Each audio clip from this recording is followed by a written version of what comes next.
see a belt that does not have an automatic tensioner and runs between only 2 or 3 components, it's probably a stretch belt.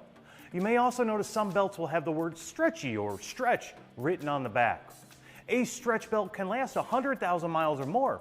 On a worn belt, the cracks or damage to the backing of the belt will not be evident to the naked eye.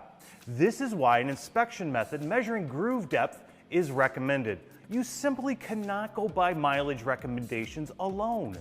When inspecting a stretch belt, always measure the depths of the groove with an inspection tool, because the differences between a worn belt and a good belt can't be seen or felt. The new materials used to manufacture a stretch belt will not crack or separate like older belts before the grooves are worn. Poor pulley alignment is the #1 cause of belt noise and premature wear of stretch belts. If the pulleys have poor alignment, the belt will be worn on the edges and might look frayed. Alignment problems can stem from issues with shaft inplay in an AC compressor or crankshaft. Alignment problems can also indicate a worn AC clutch or crankshaft pulley dampener that is about to fail.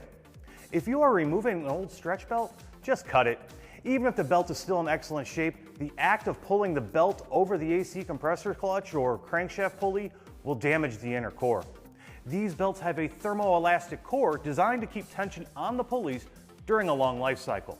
The material acts like shrink tubing for a wiring harness.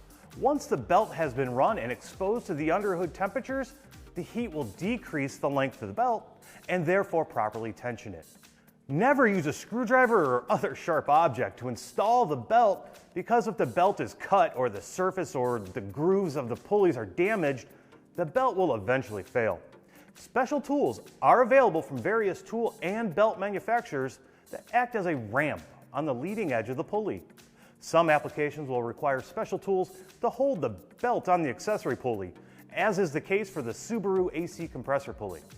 There are many tool designs, but they all perform the same task of pulling the belt over the leading edge of the crankshaft pulley without damaging the belt. Always follow the instructions for proper tool placement and for the correct direction to turn the crankshaft after the belt is installed. Confirm the belt is in the grooves and recheck there are no alignment problems. Run the engine for a few seconds before doing this final check. Thanks for watching.